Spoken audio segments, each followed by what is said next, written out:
Bom, pessoal, boa noite. Estamos aqui para a parte 2 dos nossos estudos sobre consciência. E depois daquela longa introdução, finalmente nós vamos entrar no estudo do Robert o quê? Amor? Rope. Bioquímico, nós vamos resgatar, né, o que a gente começou a falar no último encontro. Fez muitas pesquisas nos Estados Unidos sobre câncer, doenças mentais, sobre a bioquímica do cérebro. E ao estudar a bioquímica do cérebro, ele se interessou em ter estudos relacionados aos estados de consciência. Fez isso inicialmente, como todos os pesquisadores da época fizeram bastante, com drogas psicodélicas controladas, em grande parte das vezes em um tipo de pesquisa em que parte existia a aplicação, geralmente o LSD era usado, parte era um enquadre psicanalítico dando suporte para a pessoa e um estudo daquilo que acontecia a nível de modificações conscienciais. Só que não ficou por aí. Estudou também yogis, estudou também artistas, através de diversas instrumentações, pesquisou as modificações conscienciais que ocorrem nas pessoas. E, ao perceber essas mudanças de consciência, ele propôs um trabalho psicológico que ele nomeou como psicologia criativa, que é um método de ampliação de consciência. Ele integrou vários procedimentos já existentes, desenvolveu outros e construiu um certo conjunto de exercícios que tem como objetivo fazer a consciência ampliar e acessar os seus poderes conscienciais com essa ampliação, objetivando trabalhar as questões instintivas, motoras, emocionais e intelectuais. Esses poderes conscienciais, segundo eles, que nada mais dentro da proposta que nós estamos falando. Lembra que eu falei que se eu entro num outro estado de consciência, muda a percepção de mim mesmo, do mundo. Eu também percebo recursos que muitas vezes em determinados estados eu não percebo. Então, ao entrar em estados expandidos de consciência, eu acesso mais recursos. Eu compreendo de uma maneira mais profunda. Eu vejo as coisas de uma maneira mais integrada. E segundo ele, isso vai gerando insights sobre si mesmo e sobre o mundo, que vai promovendo internamente o que ele chamou de renascimento psíquico. Que nada mais é do que algumas partes vão se ressignificando, vão se desenvolvendo, vão se integrando, vão se melhorando.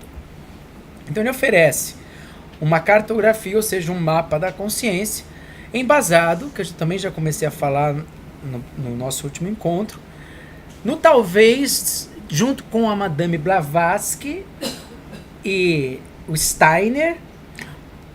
Então ele já não está sozinho, né? Parecia que ele tinha assim, pô, o cara é especial, mas você já falou que já tem a Blavatsky e o Steiner. O cara, se ele estava na espiritualidade ouvindo isso, você falou, agora nem tem mais graça você me elogiar dessa maneira, né? Talvez um dos maiores ocultistas do Ocidente, que é o Gurdjieff. Com licença, trouxe os dois livros que o Robert de Rope pesquisou.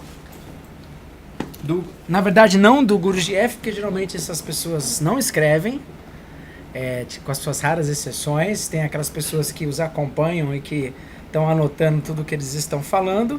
E esse discípulo do Gurdjieff, que é o Ouspensky, dois livros muito interessantes que o Robert de Rope ele embasou para construir as cartografias da consciência. Quer dizer, ele observou essas cartografias na pesquisa, ele buscou respaldo teórico nas obras de Gurdjieff e encontrou o quê? Similitude, encontrou concordância entre aquilo que ele estava vendo e que o Gurdjieff falava nas obras, né? Então esse livro do Ouspensky, Psicologia da Evolução Possível ao Homem, vocês não... Os melhores livros da Editora Pensamento, olha lá, Editora Pensamento, presta atenção, estão esgotados. Os melhores, os mais profundos, os mais técnicos sobre espiritualidade estão esgotados. Esses são dois livros que você não encontra só em sebo. Esse daqui, se der sorte em achar em sebo, compra. Se não tiver dinheiro, lava a louça. Sabe, doa o bônus horas. Esse livro aqui é fantástico e é muito difícil de achar em sebo. Ok? E estudando, né? tanto a Psicologia da Evolução Possível ao Homem como Fragmentos de um Ensinamento Desconhecido, ele foi percebendo os estados de consciência que o Gurdjieff falava, identificou semelhança na pesquisa dele e deu o mesmo nome a esses estados. Segundo o Gurdjieff, ele está trazendo um pouco do conhecimento desse ocultista. Ele falava que o estado de vigília, que é o nosso estado comum, a gente até começou a falar isso na semana passada, que a gente fala de consciente, é um estado de adormecimento, de automatismo e de condicionamento. Esse estado que a gente fala consciente, que é o estado que a gente usa na praticidade do dia a dia, vira e mexe quando a gente está vendo, a gente está escravo de uma emoção, está escravo de uma fantasia, vira aquele pensamento que nós estamos pensando, mas como? É possível ver o pensamento acontecendo e a gente não virar, apenas observá-lo? É. Então ele fala que é um estado que, apesar de parecer consciente, nós estamos meio que parece uma bolinha, que hora é jogada por esse impulso, hora é jogada por aquele, hora é jogada por aquele, e tem alguns momentos que a gente fala, acontece muito dirigindo, né? Caraca, eu tô dirigindo, velho. E tava assim, mergulhado numa fantasia dirigindo. É um estado de automatismo, porque nós não temos controle ainda sobre o nosso processo interno. Ora temos um certo controle, ora nós somos essa bolinha jogada para tudo quanto é lado. E de condicionamento, ou seja, estamos condicionados às sensações do corpo, apesar da consciência, estamos condicionados à identificação com as emoções, apesar da consciência, estamos condicionados à conexão com crenças limitantes. Então, para o Gurdjieff, esse estado de consciência não é de consciência. É um estado de adormecimento. Tanto que ele chama de estado de... Esse estado vulgar, que a gente fala consciente, ele chama de estado de sono desperto. Que parece que a gente despertou. Mas em grande momento a gente está percebendo de uma maneira muito ampla, nós estamos num grande sono. Tendo pequenos momentos que, nossa, estou consciente. A consciência ainda é um estado. No meio desse reboliço todo. Né? E esse processo ele se modifica nos indivíduos, ora nós estamos mais conscientes, ora nós estamos menos conscientes. O Gurdjieff fala que nós podemos conhecer outros estados de consciência que ele chamou de consciência de si e consciência objetiva, que aí eu posso vivenciar como estado, como eu falei para vocês, como uma experiência que eu vou, acesso e depois eu volto ao estado de sono desperto. Ou posso despertar como estágio, como algo que se transforma num modus operantes do meu funcionamento interior. Só que isso exige muito autoestudo, muito trabalho sobre si mesmo e, segundo o Gurdjieff, dificilmente acontece sem a orientação de um instrutor experiente. Quem que vocês acham que são os nossos mentores?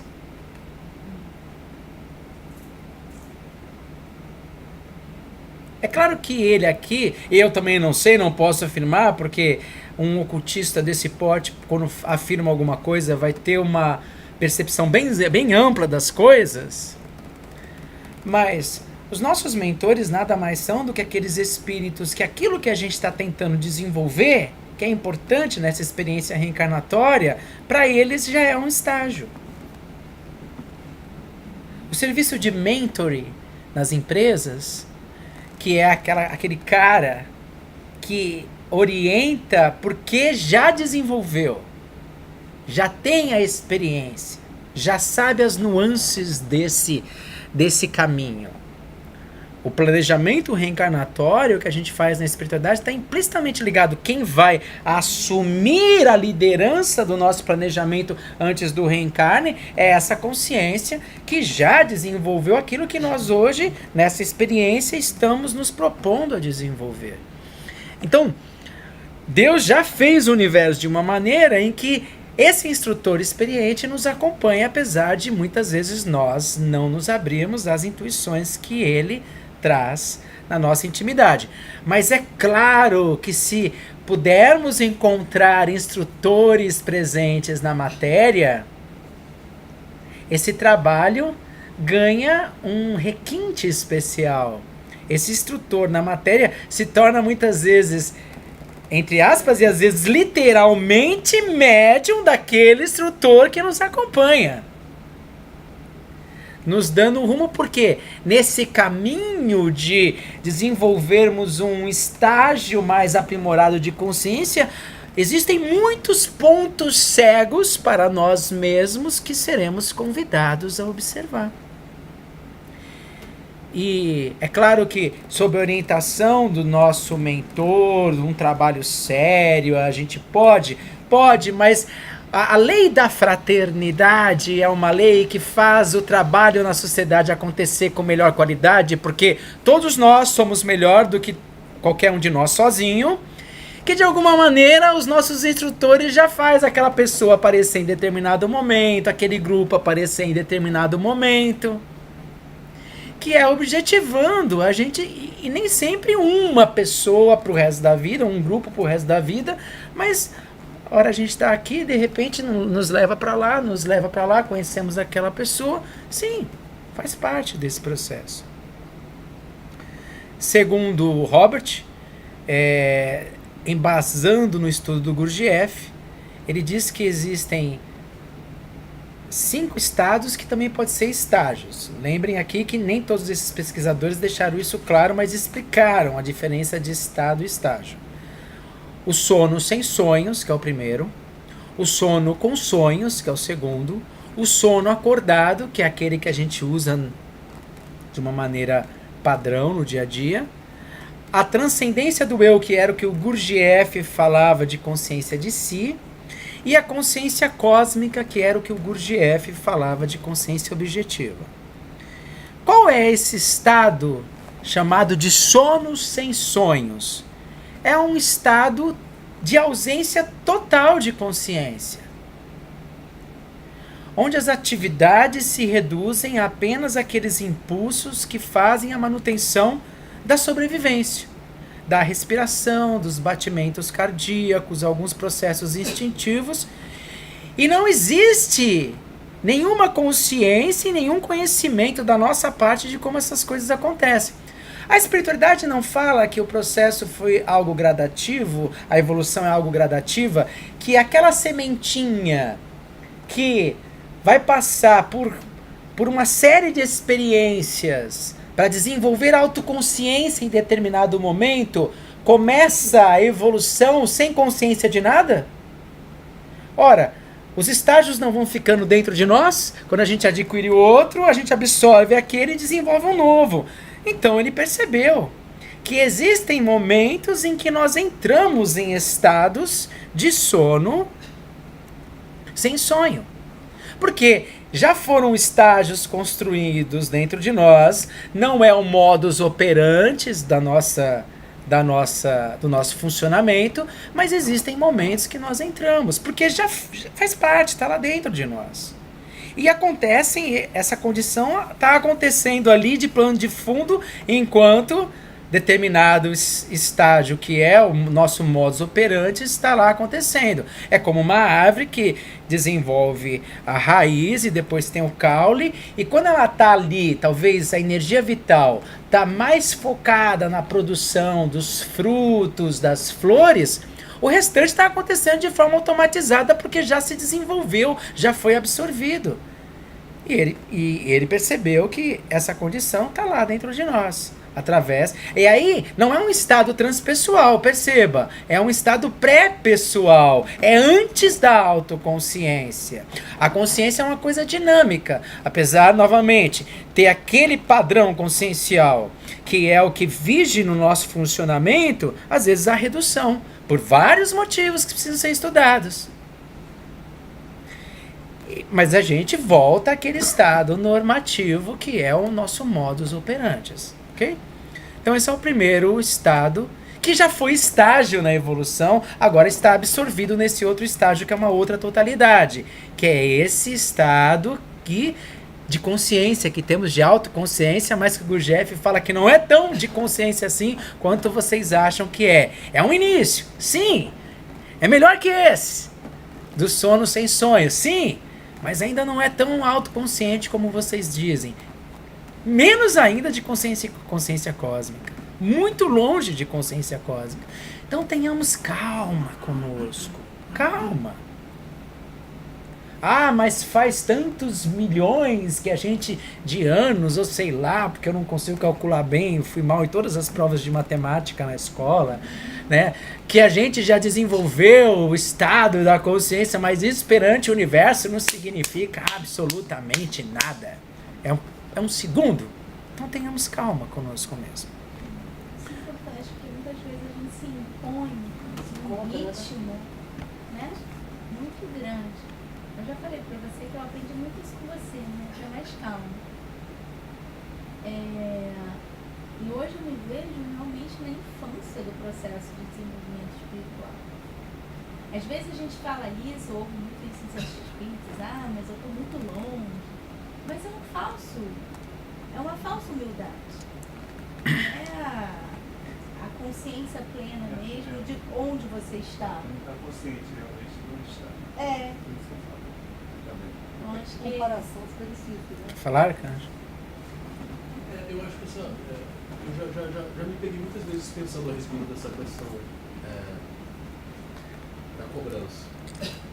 E isso sempre me leva para o mesmo ponto. A percepção de que quando estamos aqui temos muito pouco tempo.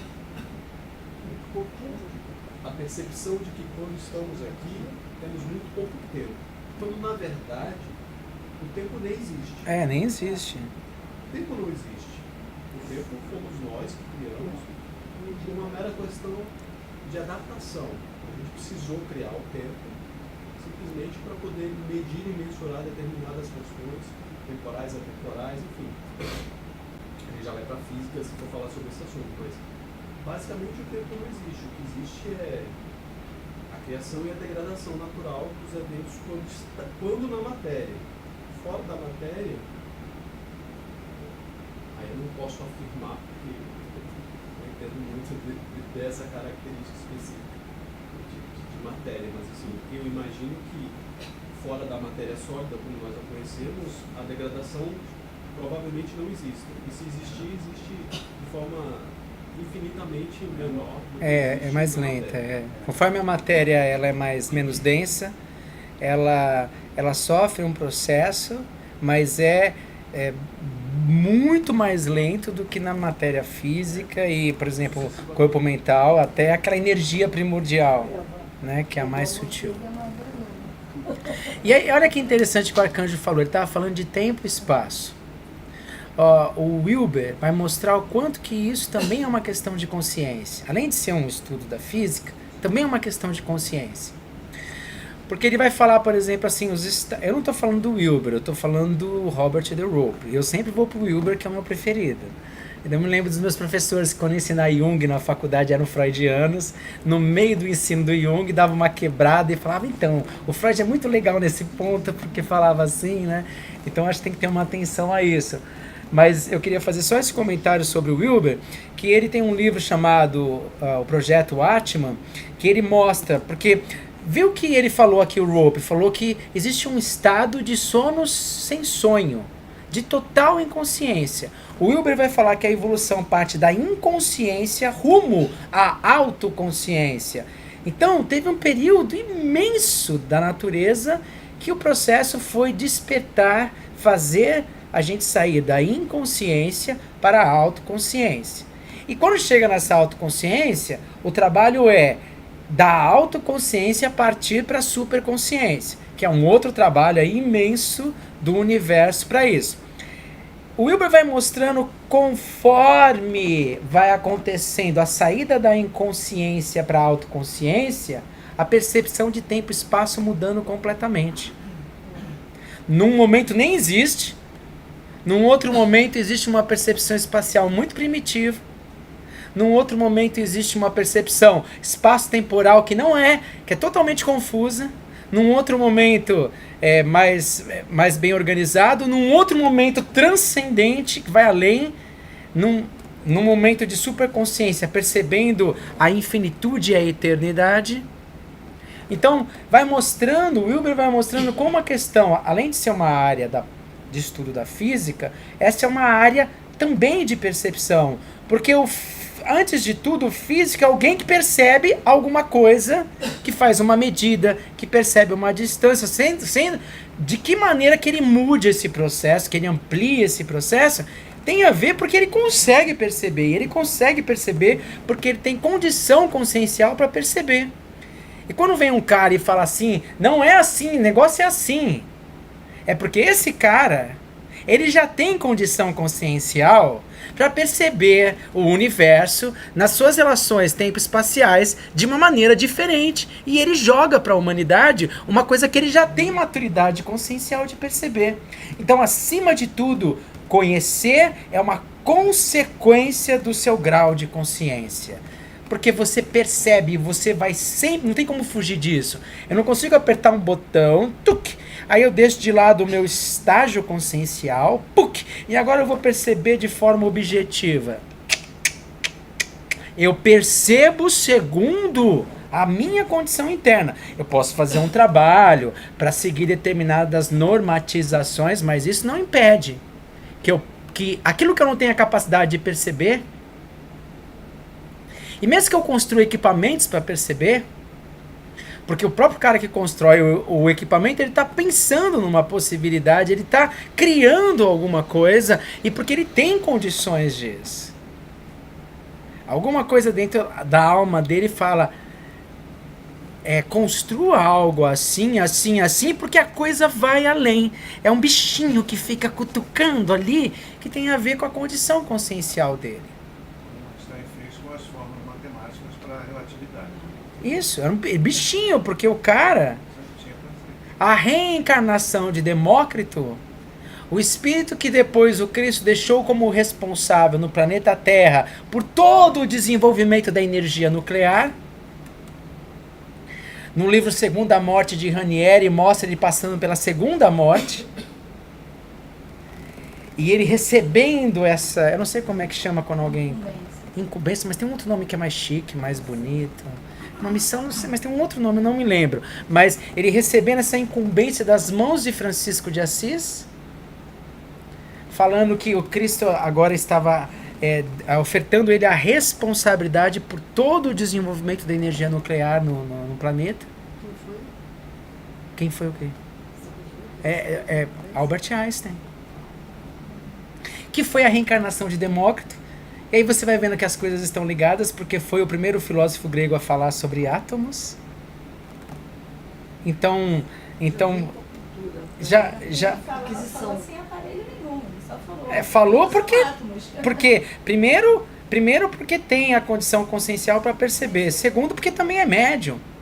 Quando eu pergunto pro Chico lá no Pinga Fogo lá sobre isso e aquilo, ele falou: quem disse que esses cientistas, esses filósofos também não eram médiuns?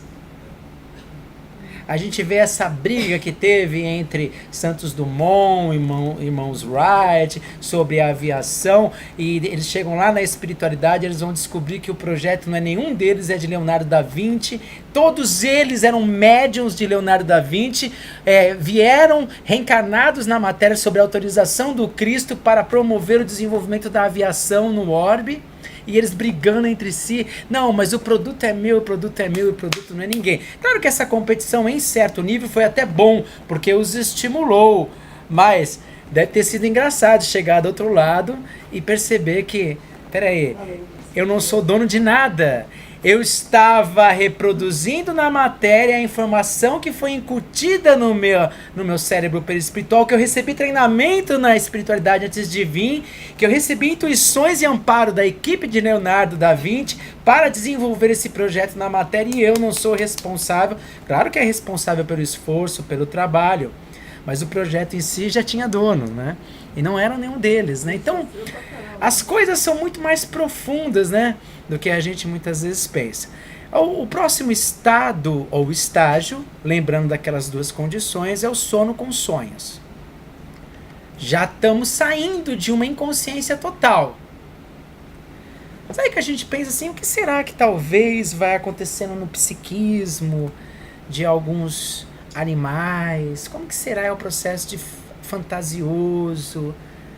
Porque já se tem estudos sobre um funcionamento cognitivo nos animais, sobre a avaliação de certo pensamento, certo tipo de categorias de pensamento, de memória, e por aí vai. Então, a gente vê ele falando de um sono com sonhos, onde existe... É um período transitório entre esse estágio que a gente está aí, aquele inicial, onde começam alguns processos desconhecidos, mais fantasiosos, mais míticos. Ainda esse estado de racionalidade, de pensamento contínuo que temos hoje, estava em desenvolvimento. Quando a gente vê algo se desenvolvendo, ele começa da forma mais fraca para forte. Vê uma criança falando, balbucia, fala um monte de besteira, tudo, ele grita e vai, e daqui a pouco vem uma coisa coordenada. Esse estado que a gente está, que permite uma coordenação no sentido da lógica, do pensamento, da razão, antes era fantasia, antes era pensamentos que eram descoordenados, mais imagéticos, que a gente diz. Então, surge esse estado de sono com sonhos, que ainda está presente em nós, em muitos sonhos que temos está presente esse modus operandi, porque eu falo muitos sonhos que alguns sonhos não são sonhos, no sentido que a psicologia estuda como sonhos, são experiências, são lembranças que temos na espiritualidade. E tem alguns sonhos que são nonsenses, que são muito loucos, né? E que a gente vai vendo algo que já passamos ao longo da evolução e que está internalizado como uma condição, que tem o seu espaço de expressão ainda dentro de nós, né? Então, nesse nível, quando trabalhando, né, nos processos, existe a redução e a pessoa acessa esse nível, e é muito comum que acontece muito isso quando a gente começa a acessar esse nível quando está começando a dormir. Se vocês perceberem, quando vocês estão começando a dormir, as coisas mais loucas passam na tela do pensamento, muitas vezes. Umas fantasias malucas, doidas. Tem gente que nem a Eva Patrícia que passa desse estado para o sono profundo. Amigo. Ela deita na hora pra cama assim e ela nem sabe a sensação de deitar na cama. É muito rápido, é claro que passa por esse nível, mas é muito rápido, né? E já tá no sono profundo e nem para. Mas eu... A Anitta é melhor, porque ele fazia...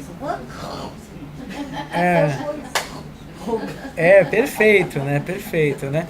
Então, nesse estado consciencial é que estão também muitas das pesquisas que o Freud fez sobre os sonhos, sobre um material de certa forma distorcido que o inconsciente gera. Também está muito da pesquisa que o Jung fez sobre alguns simbolismos arcaicos dos sonhos, arquetípicos dos sonhos. E o próprio Ouspensky, ele, ao estudar isso com o Gurdjieff, ele classificou o que o Gurdjieff falou em 3 tipos de sonhos. Um sonho que é caótico, que é produzido por esse estado consciencial, que é o que ele chamou de nonsense, né, que é um sonho que não tem começo, meio e fim. Um sonho dramático, que ainda está meio associado com esse estado de consciência, que já tem uma certa estrutura, mas tem muitos processos primitivos ali presentes, que o próprio Freud estudou, que o próprio Jung estudou.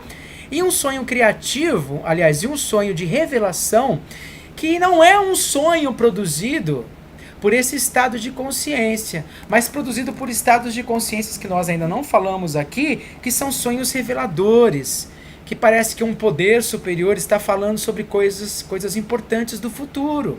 Tivemos místicos que vivenciaram sonhos muito sérios a esse respeito, hoje sendo estudados, e situações históricas sendo comparadas a esses sonhos que muitos místicos teve. Então não é a mera fantasia. Existe uma concordância desses sonhos com os eventos futuros que ocorreram na humanidade. Então, ele já começou a falar de sonhos diferentes. Alguns sonhos estão associados a esse estado que eu estou falando aqui, os 2 primeiros, mas um especificamente é um sonho que tem um material de ordem superior, que está relacionado com estados transpessoais e não pré-pessoais. Aí ele entra nesse estado que é o nosso estado, que é o estado do sono acordado, que a gente chama de consciente, que é um estado de muita identificação. Identificação com o quê? Com o ilusório, com o Maya.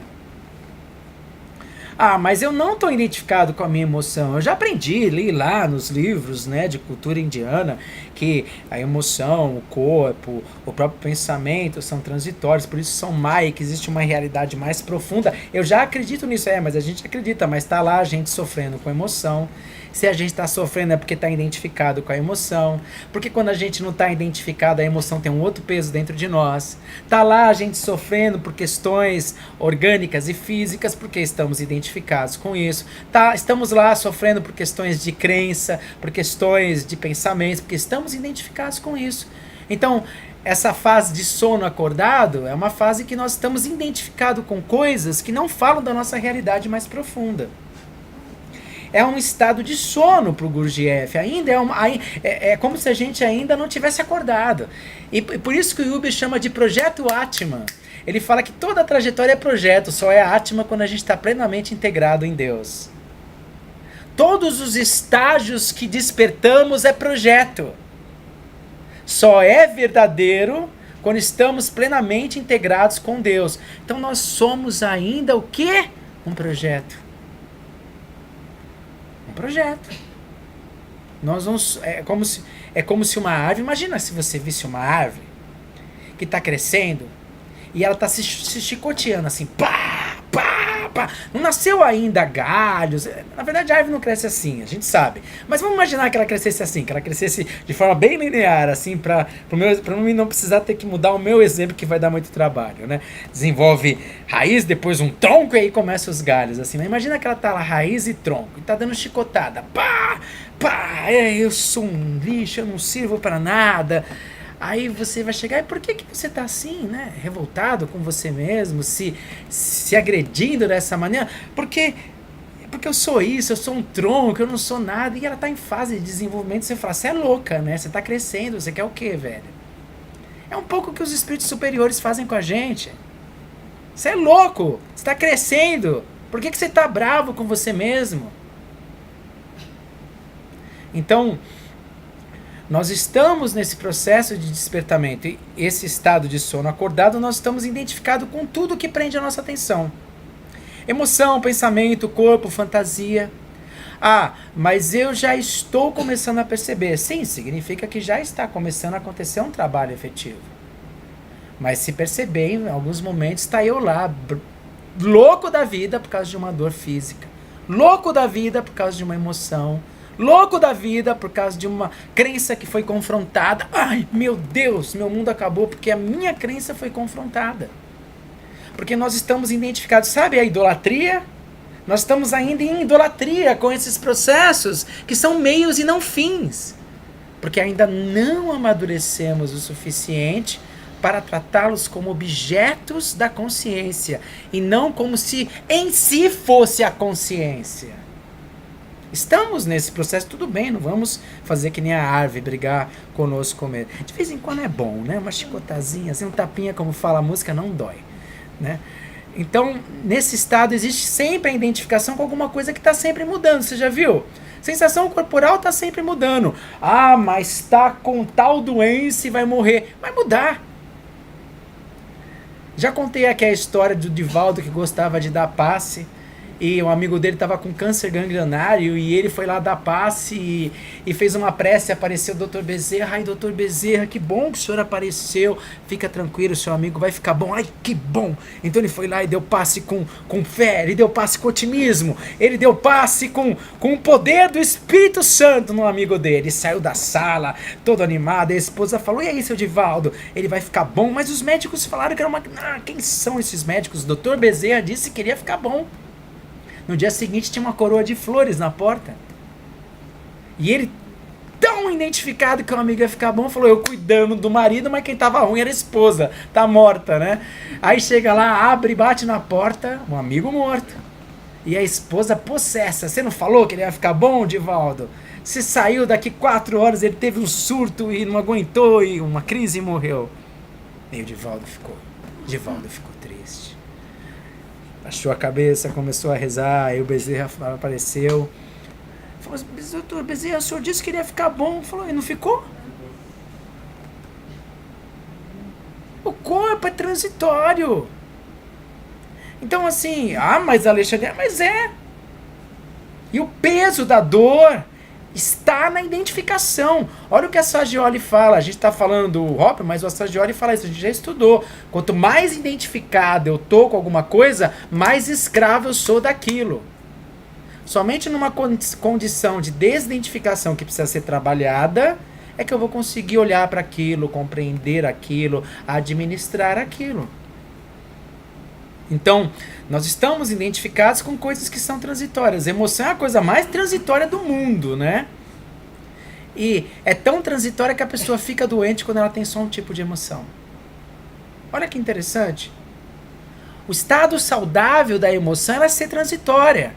Ora eu tô triste, ora eu tô alegre, ora eu tô mais ou menos. Isso é um estado, pro nosso estágio de consciência normal. Quando é que é o psicopatológico? Quando a pessoa só tá triste o tempo todo.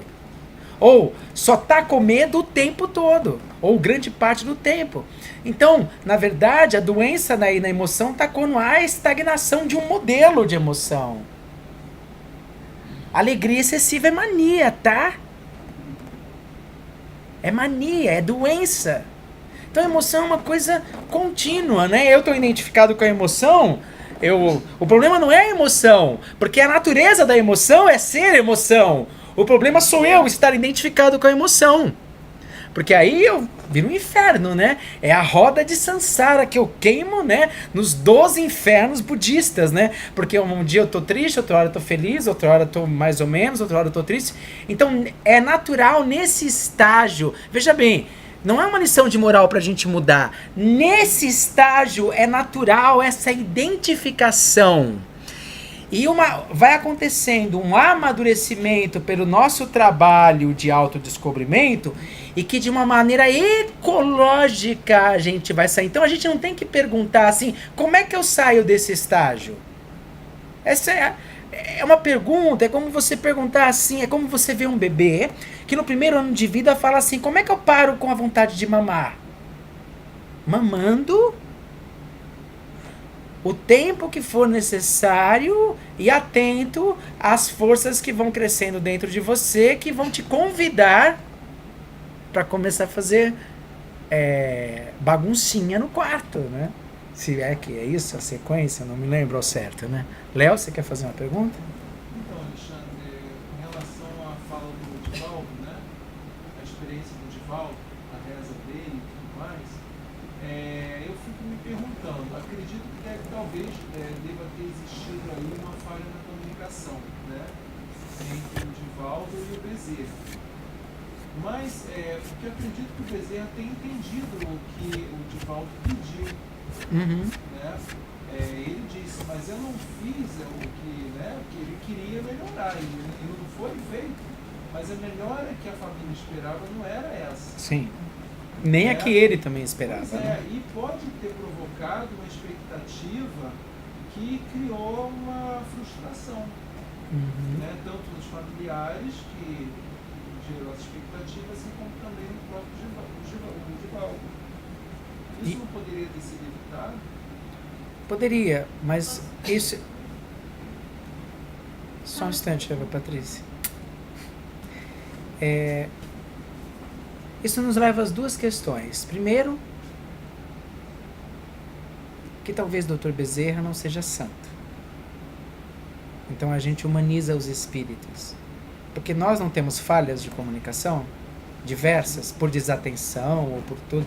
E depois a gente para pensar, poderíamos ter evitado, mas na hora estávamos em um determinado estado em que... Então, o Bezerra é um espírito maduro, mas não é perfeito. Então, isso nos leva a pensar isso. nos leva a pensar também na mediunidade. O quanto que o Divaldo estava aberto para ouvir isso do Bezerra.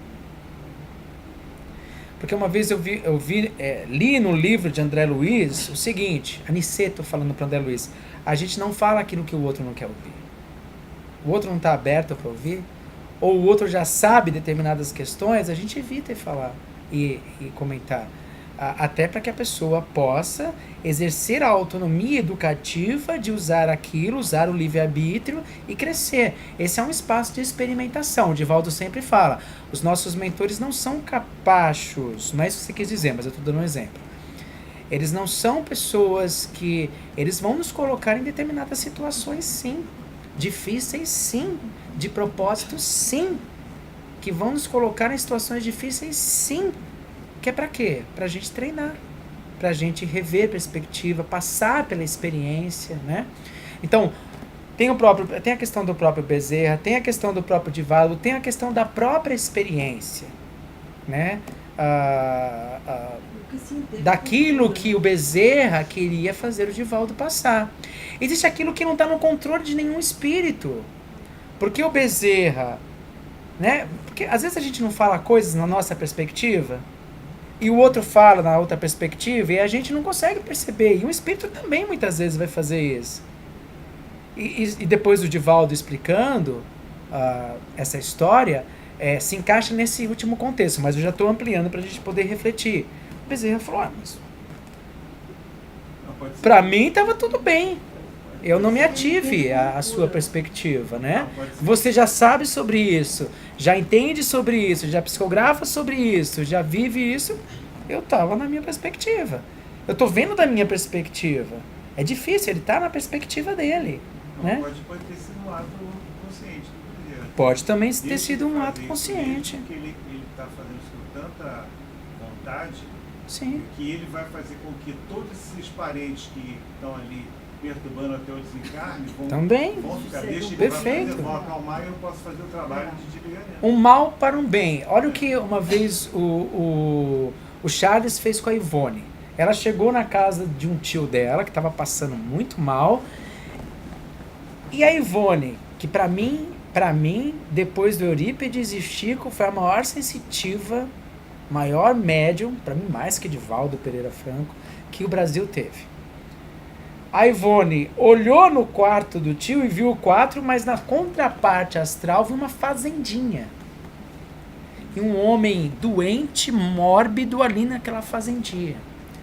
Aí o Charles falou para ela, durante 6 meses você vai vir aqui conversar com esse homem. Você não vai falar para ele que ele está desencarnado. Você vai fazer amizade com ele, você vai ajudar ele nas plantinhas que ele está ali, com o pensamento ainda preso, achando que estava vivo, e por isso produzindo essa realidade no astral. Você vai ajudar ele com as plantinhas dele, e em determinado momento você vai convidar ele, na linguagem dele, a falar de Jesus, a fazer uma prece e tudo mais, porque ele é religioso, isso vai dar certo. Se ele não fosse, não ia dar certo, ia ser outra estratégia. Senão a gente vai achar que Jesus salva a vida de todo mundo, e não salva. Se o cara for budista, se o espírito for budista, fale de Buda. Se ele for um ateu cientista, fale de ciência com ele, e consiga em todas as linguagens levá-lo à ética. Aí ela tá lá conversando com ele, mexendo no matinho, depois de 6 meses que tá lá, de repente aparece um espírito, que ele veio como se ele fosse um coronel, e falou assim, eu quero comprar a sua fazenda, você vende pra mim? E a Ivone assustada, né? E aquele era um espírito que coordenava aquele núcleo familiar, coordenava o processo evolutivo daquele núcleo familiar, e também daquele espírito. Existia uma ligação ali entre aquela família e aquele espírito, né? E ele pegou uma carteira cheia de dinheiro que ele plasmou na pátria espiritual, tirou o dinheiro e deu para ele, falou, agora você pode comprar o que você quiser, queria te apresentar um local que tem umas fazendinhas muito boas, não sei o quê. A Ivone ficou possessa. Ela ficou, puta da vida. Mentira, isso é mentira, ele tá mentindo pra ele, mentira é errado, mentira não pode ser feito, mentira não sei o que lá. Aí o Charles apareceu pra ela e falou, o que foi, Ivone? Nossa, mas Isso é mentira, isso está errado. Está errado o quê? Agora o espírito está lá, no hospital, num ambiente saudável, parando de perturbar a pessoa aqui, parando de engessar o seu processo, compreendendo devagarzinho o que está acontecendo. Foi uma intervenção. Sabe o mal que vem para o bem? Então talvez o Divaldo fez com algum sentido, porque talvez precisaria de um energismo, de confiança do Divaldo, que se o Bezerra falasse o que iria acontecer, o Divaldo não se entregaria na fé, e talvez isso permitiu que alguns laços pudessem ser desligados, que campo de força pudesse ser controlado em torno dele, dos familiares que fica crendo que ele fique, uma série de coisas, né? Mas assim, mas é uma história que nos leva a perceber essa questão da perspectiva. E principalmente da identificação. Né? Por que a morte ainda tem um peso tão grande para nós? Por 2 motivos. Porque muitos de nós trazemos no inconsciente, nos arcabouços do inconsciente, muita dor e sofrimento no momento em que nós desencarnamos. Isso ainda não foi digerido. Então a morte ainda é muito traumatizante para muitos. Outros, porque ainda estão profundamente identificados com o corpo. Com o meu corpo, com o corpo do outro que eu amo, né? E identificados com outras coisas que são transitórias. O corpo é transitório. Não estamos querendo falar para mudar. Ele só está descrevendo o que é de praxe nesse estágio de consciência que nós vivemos, que é esse do sono desperto. Emoção é transitória, pensamento é transitório, conhecimento é transitório, as pessoas são transitórias, elas não são nossas. Ah, mas eu vou amá-la pelo resto da vida. Meu Deus, isso parece alma algema do que alma gêmea. Meu Deus, isso parece obsessão. Para a eternidade eu vou te amar.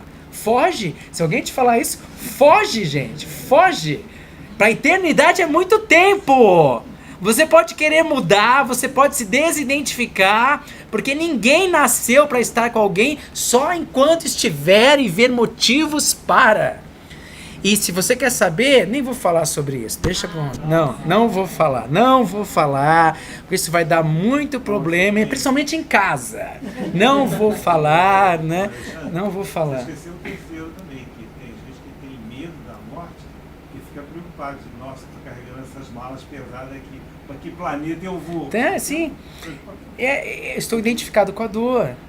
Estou identificado com uma série de coisas que são transitórias. Então, nesse estágio, nós ainda fazemos muita simbiose com coisas que são transitórias, é natural. Trabalhando isso, amadurecendo, o nosso querido Robert fala que a gente entra num outro estágio, que é da transcendência do eu, ou consciência de si. Qual é a característica desse estágio?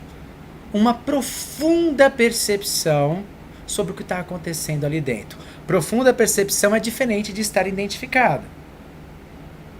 O que é percepção profunda? É eu perceber, entender a causa. Perceber como é aquele movimento dentro de mim, quais são os gatilhos. E mesmo que eu ainda esteja trabalhando, eu já tenho essa clareza sobre o meu mundo interior. Ah, Alexandre, então você está falando que se eu fecho o olho e não consigo perceber nada, é com o treinamento, a prática, que essas coisas, que essa habilidade vai se desenvolvendo? Sim, e se não fizer isso hoje, vai ter que fazer lá, e se não fizer lá, vai ter que fazer em outra vida, porque é a lei. A gente precisa ir para dentro, porque só indo para dentro que em determinado momento que a gente consegue ir além de outros estágios. Aí a gente vai tentando o quê? Ir pra fora, vou tentar ir pra fora, vou tentar tudo, não, existe uma maneira de eu não ir pra dentro, então joga aquela energia de luz mágica em mim, porque eu vou conseguir chegar lá sem olhar pra dentro. Aí joga, parece que eu melhoro, dá uma melhoria, né? Mas daqui a pouco tô eu lá de novo, aí daqui a pouco aí uma hora a gente cansa, que nem a Joana diz, a gente cansa da saturação, não aguento mais ficar parado. Ah, já sei, eu não fui pra dentro ainda. E aí a gente decide ir pra dentro. E começa a viagem mais fascinante da evolução. Porque se vocês acham que o universo, e é, né? Porque é maravilhoso, externo, é tão bonito e tão amplo, isso é uma imagem imperfeita de qual rico é o mundo interior. E perspectivas e processos que nós ainda nem fazemos ideia que há dentro de nós para ser conscientizado, despertado e trabalhado. Então, eu estou muito emocional, tem que ser mais objetivo para dar conta de tudo, né?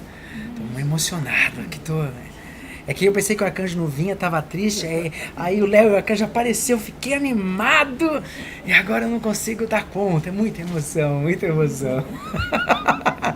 Então, nesse estágio de consciência, além de uma percepção de si, a gente sabe que nós não somos esses papéis sociais. Eu não sou mãe. Eu não sou psicólogo. Eu não sou filho. Eu não sou pai. Eu estou como mãe. Ah, mas eu afirmo isso mentalmente, mas eu não sinto isso. Porque ainda isso não virou um amadurecimento. Porque, na verdade, eu não sou mãe. Que mãe? Sou mãe de quem? Ah, eu gestei. Gestou o físico. Esse espírito é criado. Ele tem dono e se chama Deus. E já teve outras mães. Já teve outros pais. Ah, mas tem amor. Aí é diferente. O amor é diferente. Né? É tão diferente que para ser treinado, ora eu venho como mãe, ora eu venho como filho, ora eu venho com namorado, ora eu fico distante, porque eu vou... É como se o amor fosse um bolo de muitos pedaços, ele é só completo quando estão todos os pedaços ali. Enquanto ele está é um pedaço, é uma totalidade, é um ólon do amor, mas ainda não é a totalidade do amor. Então a gente vai treinando isso, né? Então nesse estágio a gente já não se sente mais, a gente se sente como consciência espiritual. E que eu estou como psicólogo, eu estou como marido, e aí é muito mais tranquilo administrar as coisas. Porque se eu tenho uma frustração como psicólogo, é claro que isso frustra, mas eu não estou plenamente identificado. Então eu administro melhor. Você percebe que, por causa da minha perspectiva interior, fica mais constante a harmonia? Aí uma harmonia constante é como uma corrente elétrica que é contínua, gera uma luz com mais qualidade.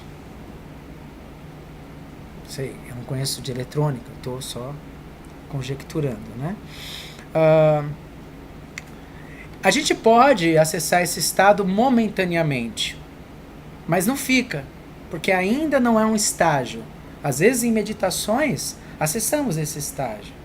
Às vezes numa ayahuasca, ouvindo uma música, num trabalho de grupo, acessamos. Às vezes um espírito que está nesse estágio se aproxima do médium, o médium sente o gosto. Por isso que é gratificante mediunidade.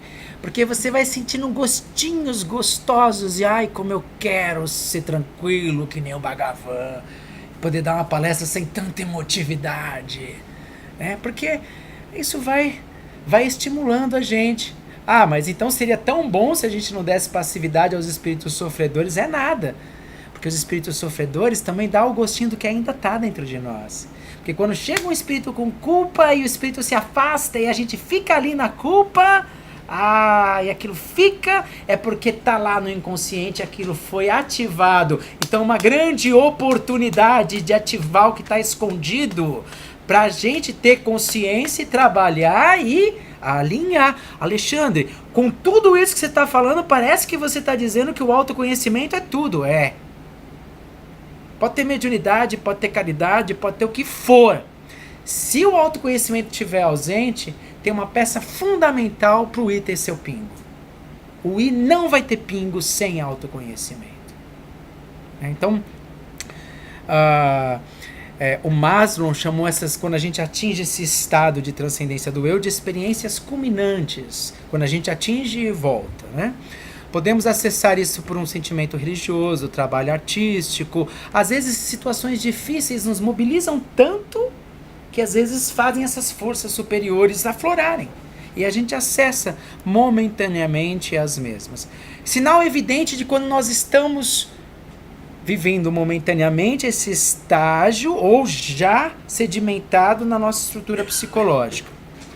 Nós vivemos as situações dentro de nós numa atitude dupla de ator e observador. Lembra que o anterior a gente estava identificado com tudo? Nesse, é muito forte essa atitude de que tudo que acontece, eu já estou numa outra perspectiva e é natural, porque eu desenvolvi. Está acontecendo, eu percebo aquilo e muito fortemente essa condição de estar observando aquela parte não identificado com aquilo.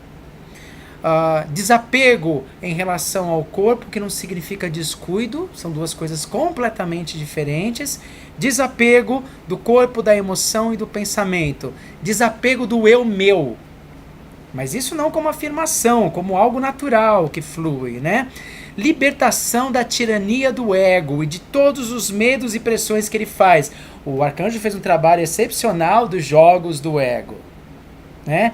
Nesse estágio, quando a gente chega, o ego já não joga. Ele é senhor. Aliás, ele é servo, desculpa. Ele é servo de algo maior. Ele já não joga. Nesse estágio de consciência, aquilo que percebeu-se com os estudos, a pessoa sabe muito bem aonde vai, o que fazer, por que fazer e como fazer. Então, é o que o Ramatiz vive falando. Quando eu estou confuso, eu preciso, na verdade, fazer um trabalho comigo. Porque eu preciso arejar internamente para ter os insights que vêm. Se eu não consigo ainda viver essa condição como estágio, pelo menos como estados momentâneos, é possível viver.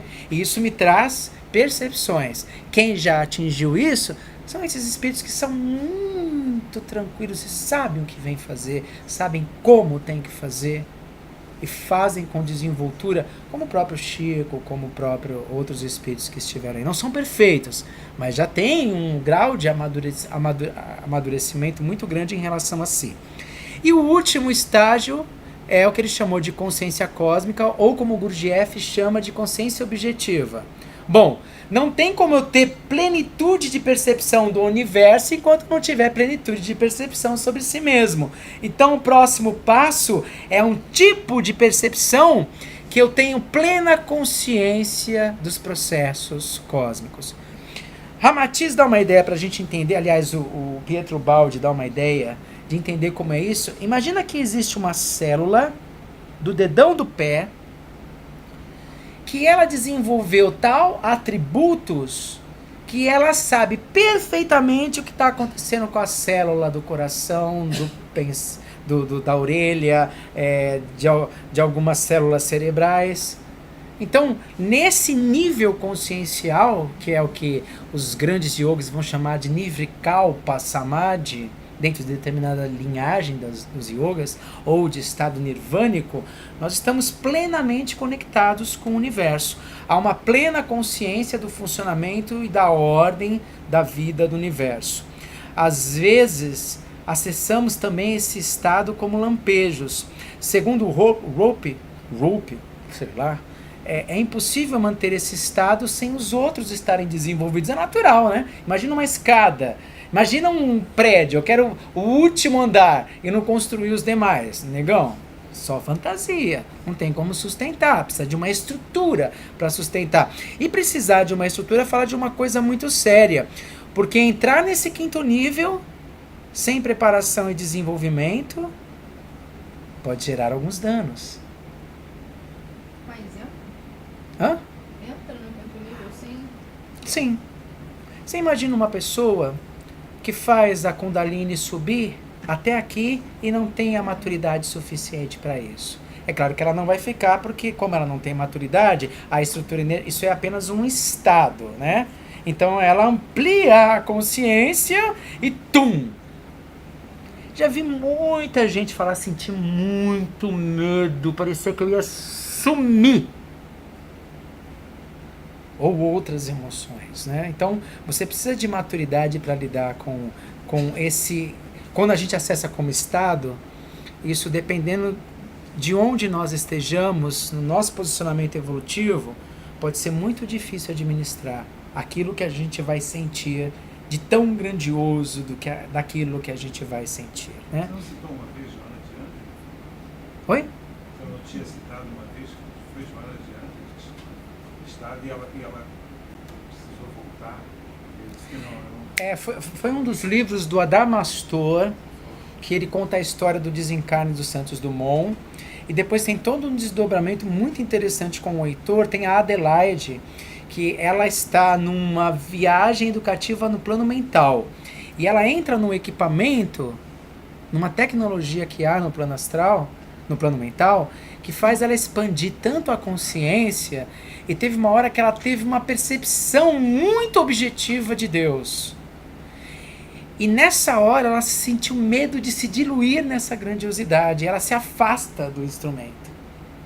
E aí o Heitor fala exatamente o que o Robert de Rupert fala, que é necessário condição maturacional para conseguir lidar com as forças que são despertadas nesse estado consciencial, né?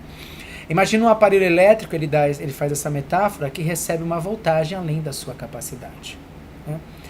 Então, esse teórico, ele teoriza esses estados de consciência que podem ser estágios.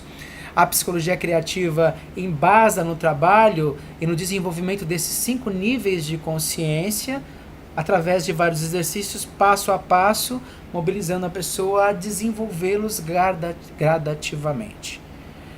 Graças a Deus não deu tempo de entrar no Assagioli, que também é Roberto, né?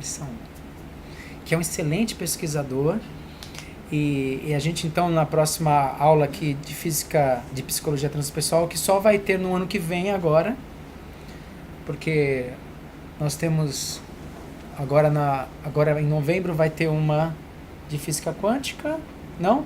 Em novembro vai ter aquele seminário dos transmigrados, né, daqueles espíritos que vieram transmigrados no início da evolução planetária, quantos foram